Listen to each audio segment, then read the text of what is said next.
तो भाई जैसे मैं बस से उतरा, रेलवे स्टेशन जाने के भारी बारिश होने लगी है यहाँ पे। भारी मतलब ख़तरनाक तूफान आ रखा है भाई। आप भी कम पैसों में ट्रैवल करने चाहिए। मेरी सीरीज़ के माध्यम से, मेरी वीडियोस के माध्यम से मेरी कोशिश यही रहती है कि जो अपने यंगस्टर्स मेरे भाई बहन हैं, उन्होंने बहुत कम पैसे में बहुत ट्रैवल करना चाहिए। तो सपोर्ट करने के लिए पैसेंजर केयर सेंटर, जो कि आपको हमेशा सपोर्ट करेगा कोई दिक्कत आई तो खैर इन्होंने हेल्प की अपनी बड़ी।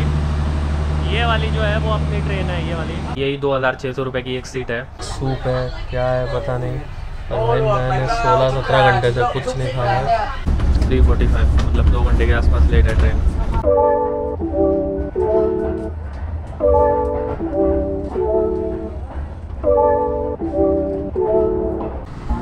तो भैया आ गई है अपनी बस।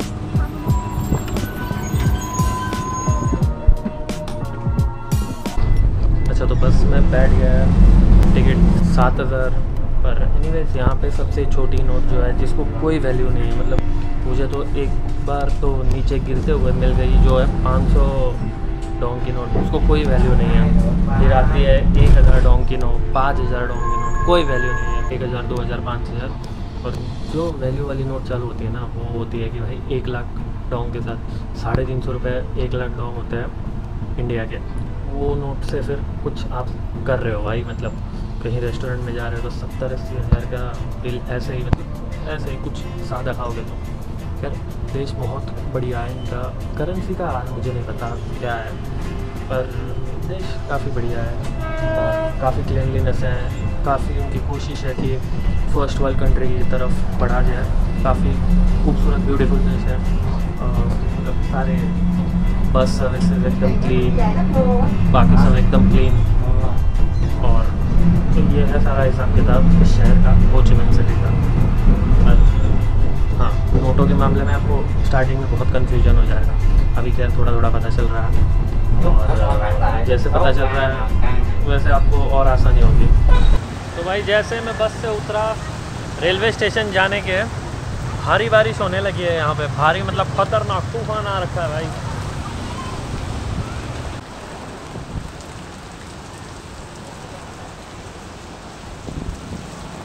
और आई होप कि कल जैसे मेरे जूते ना भीग जाए यार। कल मेरे जूते भीग गए थे, 2 दिन से जूते भीग ही रहे हैं मेरे, और उससे मैं चल रहा हूँ तो ना पाँव में नीचे ऐसे ये हो गया है मुझे।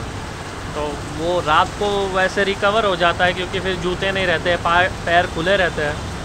भाई मैं चाहता हूँ कि अभी मेरे जूते ना भीगे, ये बारिश थोड़ी देर के लिए बंद हो जाए, मैं रेलवे स्टेशन पहुँच जाऊँ। 500 मीटर है यहाँ से, और फिर कंटिन्यू हो बारिश, फिर तो कोई दिक्कत नहीं है। तो अगले 10 मिनट में मुझे पहुंचना है रेलवे स्टेशन। यहाँ बारिश में फंसा हुआ हूँ मैं। मेरे जूते हो गए ख़राब, इतनी बारिश की वजह से भीग गया हूँ, जूते भीग गए हैं। At the end of the day यही मज़ा है, मतलब कहीं अटक गया, अभी कहाँ अटके है पता नहीं मुझे, कहाँ अटका हूँ मैं। यहाँ से सिर्फ 500 मीटर है मुझे जाना है, पर यही तो मज़ा है यार, यही चैलेंजेस है, क्या होगा पता नहीं होता। ऐसे ट्रिप जब हम करते हैं, मेनली बजट ट्रैवलिंग जब करते हैं, पैसे कम होते हैं ना, तब होता है मज़ा। अभी जैसे कि कोई बड़ी बात नहीं है कि मैं सिर्फ 30,000 डोंग में एक टैक्सी बुक कर लूँ और 5 मिनट में पहुँच जाऊँ मैं, पर नहीं, जो बजट ट्रैवलिंग का मज़ा है ना, वो बजट ट्रैवलिंग है। 30,000 डोंग मतलब 40 रुपये हो, कोई बड़ी बात नहीं, मैं अभी करा लूँगा। पर नहीं यार, मज़ा तो इसी में है, जो है ये है भाई। तो अभी देखते हैं कब पहुँचते हैं, ट्रेन बोर्ड करते हैं। फिर तो मेरे पास खैर चप्पल है ही, तो मैं चेंज करा लूँगा ट्रेन में, क्योंकि कल शाम को 4 बजे पहुँचेगी ट्रेन। तो वक्त ही वक्त है, अपने पास जूते सुखाने के लिए वक्त है, अपने पास कपड़े सुखाने के लिए वक्त है, तो ट्रेन में वक्त ही वक्त है। आई होप अभी जल्दी बारिश कम हो जाए और मैं चल के स्टेशन पहुँच जाऊँ जल्दी से जल्दी। पर खैर मैं आपको ये कहना चाहता हूँ कि ये मज़ा आपने एक्सपीरियंस करना चाहिए, आप भी कम पैसों में ट्रैवल करने चाहिए। मेरी सीरीज़ के माध्यम से, मेरी वीडियोस के माध्यम से मेरी कोशिश यही रहती है कि जो अपने यंगस्टर्स मेरे भाई बहन हैं, उन्होंने बहुत कम पैसे में बहुत ट्रैवल करना चाहिए और मज़े लेने चाहिए, रिस्क लेनी चाहिए, ऐसे कहीं भी रात को अटकना चाहिए। और फिर वो जो यादें होती है ना, वो यादें होती है, मज़ा आता है उसमें। तो ये है भाई अपनी ऊबर, और खैर मैं स्टेशन पहुंच चुका हूं। बहुत बड़ी दिक्कत ये है कि जूते भीग गए मेरे और सीन हो चुकी है भाई।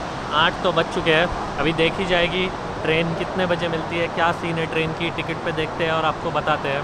यार लाइन इतनी बड़ी लगी हुई है, यहीं से जाना है कि नहीं मुझे नहीं पता, पर देखते हैं।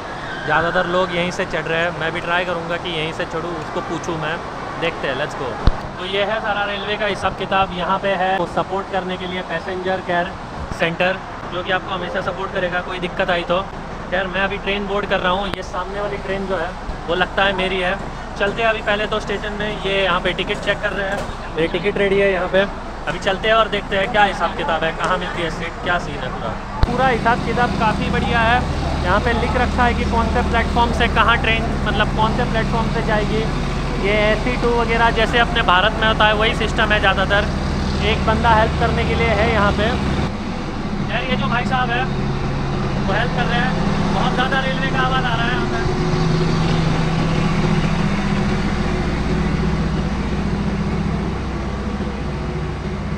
नहीं ये ट्रेन तो नहीं, ये वाली तो अपनी थी नहीं। वैसे रेलवे स्टेशन काफ़ी मुझे साफ़ सुथरा लगा। देखते हैं, इस भाई साहब को पूछते हैं। तो खैर इन्होंने हेल्प की अपनी बड़ी। ये वाली जो है वो अपनी ट्रेन है, ये वाली। चलते हैं अभी, बैग बहुत भारी लग रही है आज।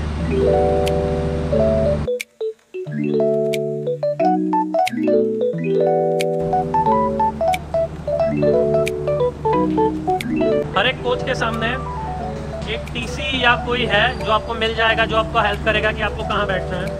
और बाकी भी अगर कोई समस्या हो तो ये हेल्प कर देंगे। जैसे कि उन्होंने मुझे बता दिया है कि 2 नंबर पे अभी कोच पे जाना है अपने को। तो 2 नंबर का कोच, ये 7 और 8 हो गए यहाँ पे, और 3, 4 भी दिख रहे हैं मुझे, और फिर 1 से 2 देखते हैं अभी क्या सीन है पूरा। यहाँ पे जैसे कि अपने इंडिया में ऊपर लिखते हैं स्टेशन का जहाँ खड़ा रहना है, 1 2 3 4 5, जो कोच कहाँ आएगी वो। यहाँ पे ऐसे सीन है। तो इंडिया में जैसे कि ऊपर करते हैं, यहाँ पे नीचे है। ये सारा स्लीपर कोच का सीन है। अपनी जो टिकट है वो है सॉफ्ट सीटिंग वाली। सबसे सस्ती शायद से वही मिली, 7,77,000 डोंग की है, जो कि होते हैं तकरीबन 2,600 रुपये। ये वाला बिछाने वाला बढ़िया है यहाँ पे, क्योंकि फिर रिस्क नहीं है कि प्लेटफॉर्म से नीचे गिर जाए, पैर नीचे घिस जाए वगैरह। तो ऐसे ये लगा कर रखते हैं।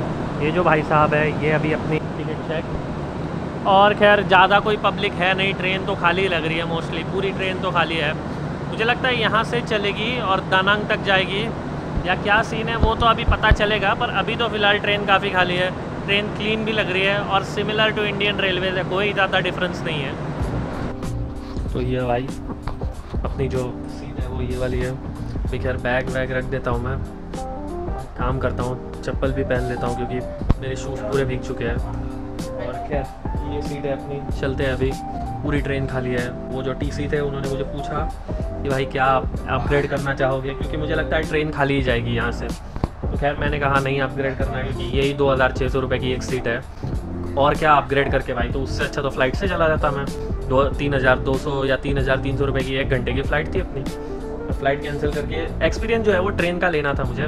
कल सुबह देखते हैं क्या नज़ारे हैं, इंटरनेट पर देखते हैं तब काफ़ी बढ़िया लगता है। तो एनीवेज यहाँ पे बैठते हैं और शुरुआत करते हैं वियतनाम के ट्रेन जर्नी का, हो ची मिन सिटी साइगोन से दानांग तक।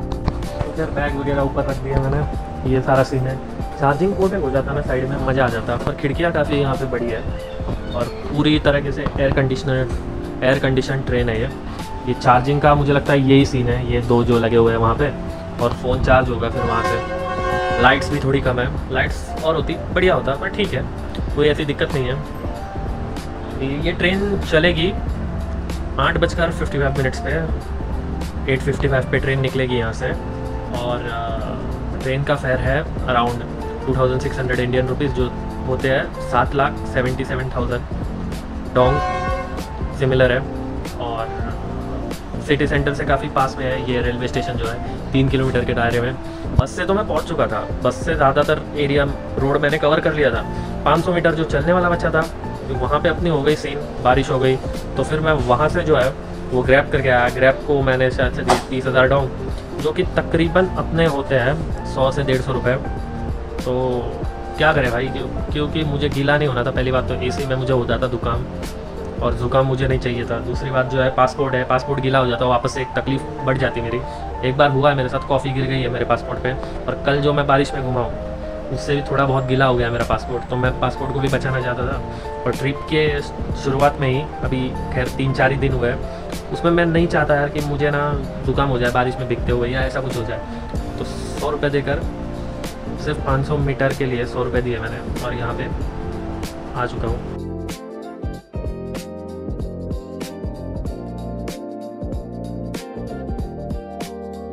तो खैर ट्रेन चलने के लिए तैयार है, ड्राइवर ने हॉर्न भी बजा दिया है और बढ़िया मौसम हो रहा है, बाहर बारिश हो रही है। बारिश में ट्रेन में चलने के लिए और मज़ा आता है। चल पड़ी है ट्रेन, और ये है स्टेशन का सारा हिसाब किताब। कोई स्टेशन पे कुछ नहीं बेचता, कोई क्राउड नहीं है बिल्कुल, क्योंकि बात यह है कि बाहर सेग्रीगेट करके अंदर भेजते हैं। बाहर स्टेशन पे ही चेक कर लेंगे कि आपके पास टिकट है कि नहीं, टिकट है तभी अंदर भेजेंगे। तो कोई ड्रॉप करने भी आया है तो बाहर तक आओ, आप प्लेटफॉर्म पे नहीं जा सकते। तो ये सारा चल रहा है अभी।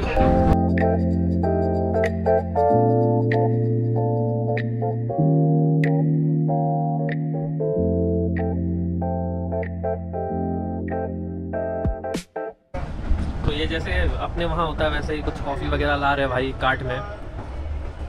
देखते हैं क्या है भाई के पास एग्जैक्टली। कॉफ़ी वॉफ़ी हो यार, मतलब ऐसे 20-30 रुपए की ना, मज़ा आ जाए ऐसे, तो फिर तो मैं कॉफ़ी पीता रहूँगा। मैं इंडियन रेलवेज़ में वही करता हूँ, चाहे थर्ड एसी हो। थर्ड एसी में तो काफ़ी कम घुमा हूँ मैं, थर्ड एसी सेकंड एसी में जब ऐसे दोस्तों के साथ किसी के साथ जा रहा हूँ, कंफर्टेबल चाहिए तभी। खुद जब मैं घूमूँगा तब मैं इसी में घूमूँगा, अपने स्लीपर क्लास में। काफ़ी बढ़िया दोस्त बनते हैं, एक्सपीरियंस बनते हैं, और मेरे को कोई दिक्कत आती नहीं है ज़्यादा। डोंग की एक कॉफ़ी है 20,000 डोंग कितने हैं, 35 रुपये कुछ होते हैं, और मुझे टेस्ट करनी है अभी। लेते हैं कॉफ़ी भाई के पास से।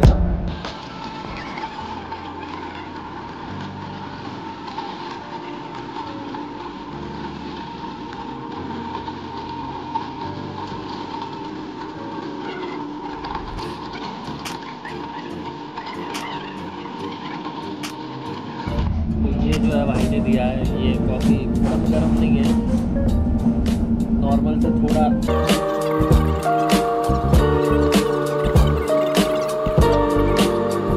सुबह के 4:30-5 बजे,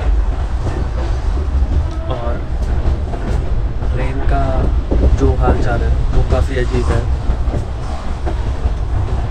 कोई पानी नहीं बेच रहा है, कोई कुछ खाने के लिए नहीं बेच रहा है। एक बार वो भाई साहब आके गए जिससे हम लोगों ने कॉफ़ी ली, मेरी थोड़ी सी गड़बड़ हो गई। मैंने ना कुछ खाने के लिए लिया था, ना पानी पीने के लिए लिया था। मेरी बेसिक आइडिया ये थी कि स्टेशन पहुँच कर खाने पीने का इंतज़ाम कुछ किया जाएगा और फिर ट्रेन में बैठा जाएगा, पर बारिश होने के कारण वो पूरा आइडिया नाकाम हो गया था। तो ना मेरे पास अभी पानी है, ना कुछ खाने के लिए है, और यहाँ पे स्टेशन बड़े अजीब है। किसी भी स्टेशन पे ना कोई दुकान है।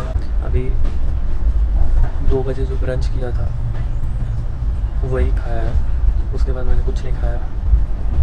शुगर कैन जूस और इन सब चीज़ों पे मैं था, और फिर कॉफ़ी। पर मैंने अभी मेरे ख्याल से 16 घंटे हो गए कुछ खाया नहीं है। खैर मेरे पास ड्राई फ्रूट्स थे, वो खाकर मैंने काम चलाया, पर वो भी ज़्यादा नहीं खा रहा हूँ क्योंकि पानी नहीं है। और एक के बाद एक स्टेशन पे ये ट्रेन हर जगह रुकती जा रही है, और बहुत धीमी स्पीड है इसकी। तो ये सारा हाल चाल है फिलहाल। लैपटॉप मैंने मेरा चार्ज कर लिया, मोबाइल यहाँ से चार्ज अपना हो गया है। मोबाइल का परसेंट, और मैं सो गया था थोड़ी देर, तो 1 बजे के आसपास मैं सो गया। तो अभी बजे 5, तो 4 घंटे सो गया था मैं। और धीरे धीरे ये ट्रेन की सीटें भर रही है, तो देखते हैं अभी। आई होप कोई पानी बेचने के लिए आए, फ़िलहाल कुछ खाने के लिए बेचना है। तो खैर सुबह के 5:30 बजे है, वियतनाम में सूर्योदय हो गया है। बहुत ज़्यादा खूबसूरत नज़ारे दिख रहे हैं सुबह सुबह। और जो रीज़न है ये reunification express SE to ELF train से ट्रैवल करने का दानांग के लिए, ये जाएगी सीधा हनोई के लिए, अपन ट्रैवल कर रहे हैं दानांग के लिए। वो उसकी झलक दिखना शुरू हो चुका है। यार मैं बहुत खुश हो रहा हूँ कि काफ़ी अच्छे नज़ारे दिख रहे हैं। अगर आप ऐसे 15-20 दिन की छुट्टी लेकर आए वियतनाम में, तो आप एक एक करके सारे ऐसे मेन जो स्टेशन है वहाँ रुक के 2-2-3-3 दिन खूबसूरत नज़ारे देखते देखते वक्त बिता सकते हैं।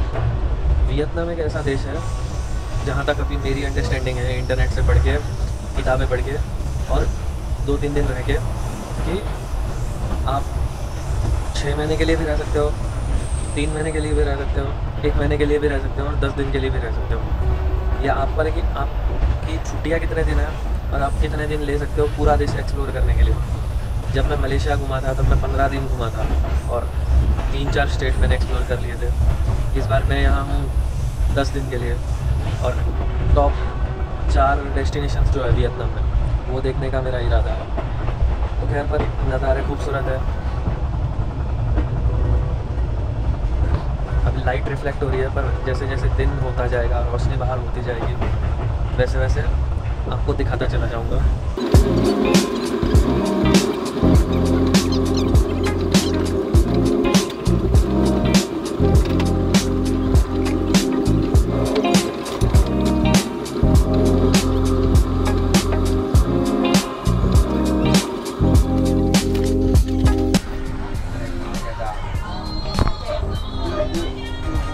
यार ये 50,000 डोंग का एक सूप है, क्या है पता नहीं। और भाई मैंने 16-17 घंटे से कुछ नहीं खाया है, तो मैं अभी कुछ तो खाऊंगा भाई।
स्टेशन तो इन्होंने ऐसी जगह बना रखे हैं, किसी के घर के सामने ट्रेन रुका दी है। अभी देखो घर है भाई सामने, यहाँ घर है, साइकिल है सामने, उसकी बाइक है।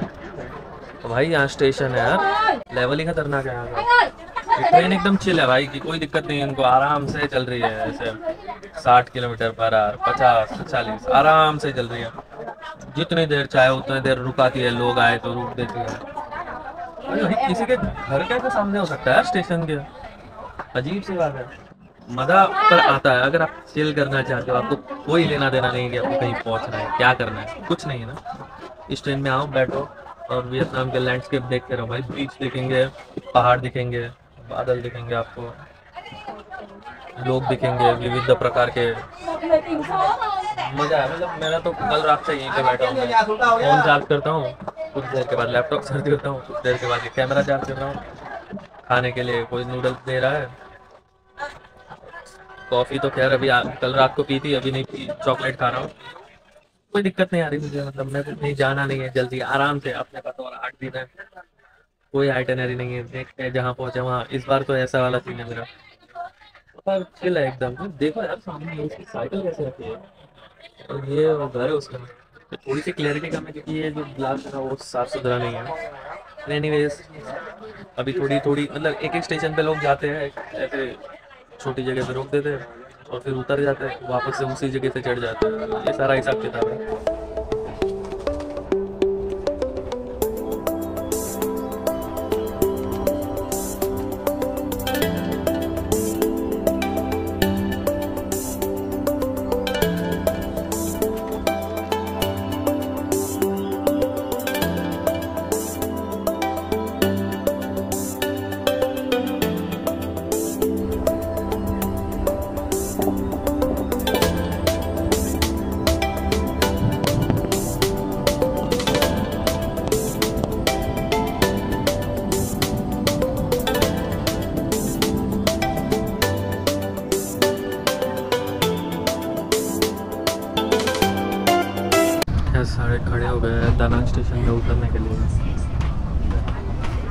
अपना भी यही स्टेशन है। ट्रेन ने शायद से तकरीबन 20 घंटे लिए, 1.5 घंटे लेट है ट्रेन, 2 बजे पहुँचने चाहिए थे।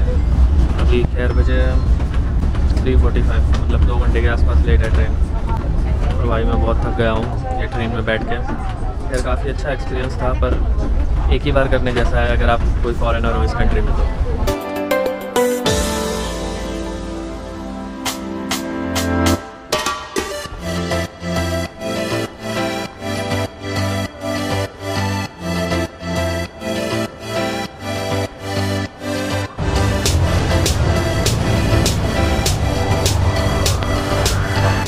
अपनी ट्रेन चली गई, ट्रेन चलेगी शायद से सापा या हनोई तक, नॉर्थ, एक्सट्रीम नॉर्थ तक। और अपना टाइम तो बाहर जाने का हो चुका है भाई।